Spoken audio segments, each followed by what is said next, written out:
Čia Energy Digest, tinklalaidė, kurioje apžvelgiame, kas geresnio pastarąją savaitę įvyko mūsų energetikos sektoriuje. Baigėsi 51-oji 2020 metų savaitė. Iš geresnių savaitės naujienų. Pasirašyta antrojo sinchronizacijos etapo finansavimo sutartis, visi jūros krantai sieks bendradarbiauti vystant vėjo energetiką Baltijoje, o bendrovės skatinamos pirkti elektrinį krovininį transportą. Iš tokių vidutinių naujienų Baltarusiai pranešė laikinai mažinantis naftos krovos apimtis per Klaipėdą ir neįvyko Europos ekspertų vizitas į Astravo atominę elektrinę. Be visų šių dalykų sklando neoficialios galimų energetikos viceministrų pavardės, o Jonava šildysis biokuru.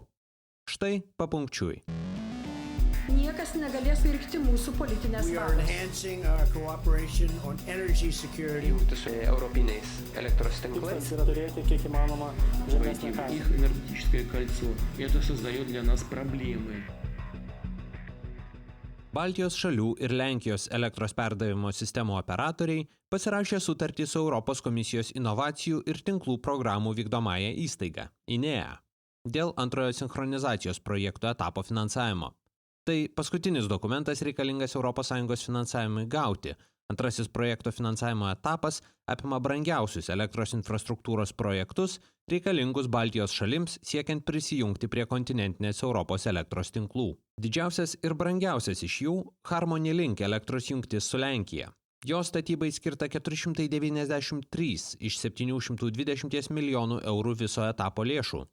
Sinchroninių kompensatorių įrengimui Lietuvoje, Latvijoje ir Estijoje skiriami 166,5 milijono eurų. Likusi lėšų dalis bus naudojama reikalingų elektros tinklų modernizavimui bei plėtrai. Daugiausia pirmo etapo finansavimo negavusioje Lenkijoje. Lietuvoje įgyvendinamų projektų finansavimui skirta suma sieks 301 milijoną eurų. Dokumentas buvo pasirašytas anksčiau nei tikėtasi. Teigta, kad tai turėtų įvykti 2021 metų pradžioje. Tiesa, tai galėjo atsitikti dar šiek tiek anksčiau. Jau pasirašyta sutartis gruodžio pirmoje pusėje buvo grąžinta iš Briuselio naujam parašui. Į dokumentą buvo įtrauktos 2 nuorodos į nepažeistinas ES direktyvas, reguliuojančias prekybos tarp ES šalių klausimus. Teigiama, kad jų pirmame dokumente nebuvo per klaidą, visgi tai panašiau į saugiklius nuo naujosios energetikos ministerijos vadovybės.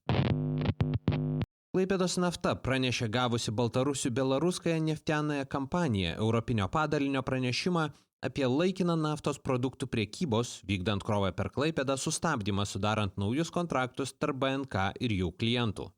Pažymima, kad sutartys nėra nutraukiamos ir krova, nors ir gerokai mažesnėmis apimtimis, vyksta. Visgi neatmetama galimybė, kad krovinių terminalas neteks. Tai nutiktų dėl politinių, nekomercinių priežasčių. Klaipėdos nafta nepraneša, kiek tonų baltarusiškų krovinių krauna, tik pamini, kad tai nėra didžioji jų dalis. Ekspertai kalba apie 20% krovinių, kurių bendrovė gali netekti. Uosto bendrovė nėra vienintelė galinti pajusti tokio sprendimo pasiekmes. Šiemet baigėsi Lietuvos geležinkelių gabenančių naftos krovinius į terminalą 3 metų sutartis su BNK. Bendrovė, motyvuodama komercinę paslaptimi, nekomentuoja, ar derasi dėl naujo susitarimo. BNK šiemet sudaro 3,7% geležinkelių krovos. Gruodžio 16-18 dienomis planuotas ES branduolinės saugos reguliuotojų NSREG vizitas į Astravo atominę elektrinę neįvyko. Anot Europos komisarės energetikai Kadri Simpson, Baltarusijos branduolinio reguliuotojo Gosatomnadzor atstovai nesudalyvavo nuotolinėme techninėme susitikime skirtame pasirengti vizitui. Nepasiruošus, anot komisarės, fizinis vizitas į branduolinę elektrinę neteko prasmės. Apsilankymą raginama surengti kuo greičiau, iki jėgainė pradės komercinę veiklą. Apsilankymo nutraukimo priežasčių įvardijamos bent kelios. Lietuvos branduolinės energetikos reguliuotojas VTSI teigia, kad Baltarusiai tiesiog paaiškino nesantis pasiruošę dalyvauti diskusijoje. Energetikos naujienų agentūros Montel cituojama NSREG teigia, kad vizitas neįvyko COVID-19 susirgus kai kuriems delegaciją priimti turėjusiems Baltarusių ekspertams. Anot Baltarusijos oficiozo Belta cituojamų Gosatomnadzor atstovų, jie buvo informuoti apie atšauktą vizitą, tačiau oficialaus paaiškinimo kodėl negavo. Minskas teigia, kad vizitui buvo pasiruošta ir jėgainė yra pasiruošusi ekspertus priimti kitu metu. Tačiau kalbėdami apie ES rekomendacijas, Baltarusiai pabrėžia, kad šių streso testų reikalavimai yra griežtesni nei nacionalinės teisės leidžiamos normos, o patikrinimo jėgainės statytojai imasi savanoriškai. ES ekspertai vertina jėgainės pasirengimą modeliuodami Fukushimos branduolinės jėgainės nelaimės scenarijų. Šaltiniais besiremianti naujienų agentūra BNS įvardino kelias pavardės kandidatų į energetikos ministro Dainiaus Kreivio komandą. Joje, anot agentūros, turėtų atsidurti buvęs Seimo energetikos komisijos pirmininkas Virgilijus Poderys ir buvęs užsienio reikalų viceministras Albinas Zananavičius.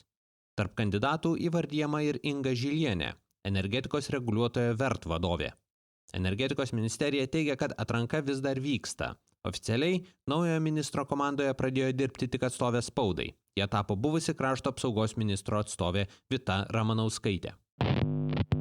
Baltijos jūras supančių šalių elektros perdavimo sistemų operatoriai sutarė pradėti parengiamuosius darbus šalių bendradarbiavimui vystant elektros tinklus Baltijos jūroje. Skaičiuojama, kad čia vėjo jėgainių potencialas siekia 93 gigavatus.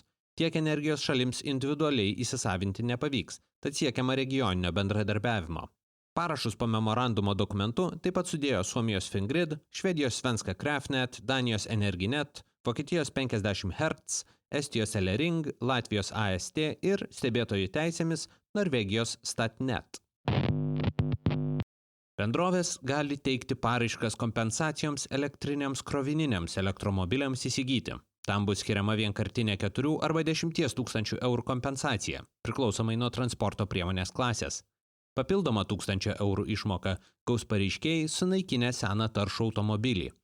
Aplinkos projektų valdymo agentūros kvietimo finansavimui iš klimato kaitos programos lėšų skiriami 1,5 milijono eurų. Spalį paskelbto analogiško kvietimo metu tikimas išdalinti dar 2 milijonus eurų kompensacijų, abu kvietimai galioja iki vasario. Ir galiausiai, Jonavos šilumos tinklai investuoja į šilumos ir elektros gamybą iš biokuro. 8,5 MW šiluminės ir 2,5 MW elektrinės galios kogeneracinės jėgainės įrenginius ketinama sumontuoti miesto Girelės katilinėje. Projekto vertė 8,5 milijono eurų, jis finansuojamas ES lėšomis ir 4,5 milijono eurų dydžio banko Luminor paskola. Planuojama, kad jėgainė pradės veiklą 23 metų vasarą.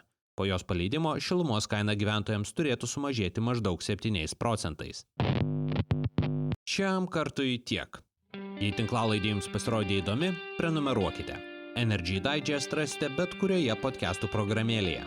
Papasakokite apie tinklalaidę draugams, bendradarbiams, pažįstamiems. Galbūt jiems energetikos naujienos taip pat bus įdomios. Šis podcastas kuriamas to paties pavadinimo naujienlaiškio pagrindu. Jei mėgstate naujienas ir skaityti, o ne tik jų klausytis, laidos aprašyme rasite nuorodą, kurią sekdami galėsite užsiprenumeruoti naujienlaiškį. Kaip ne viskas šiame gyvenime, Energy Digest ilgainiui atsiduria socialiniuose tinkluose. Aprašyme rasite visas navigacijai reikalingas nuorodas, taip pat ir į Patreon platformą, kurioje galite tapti tinklalaidės rėmėjais. Ačiū, kad klausėtės. Su jumis buvau aš, Naglis Navakas. Iki kitų kartų.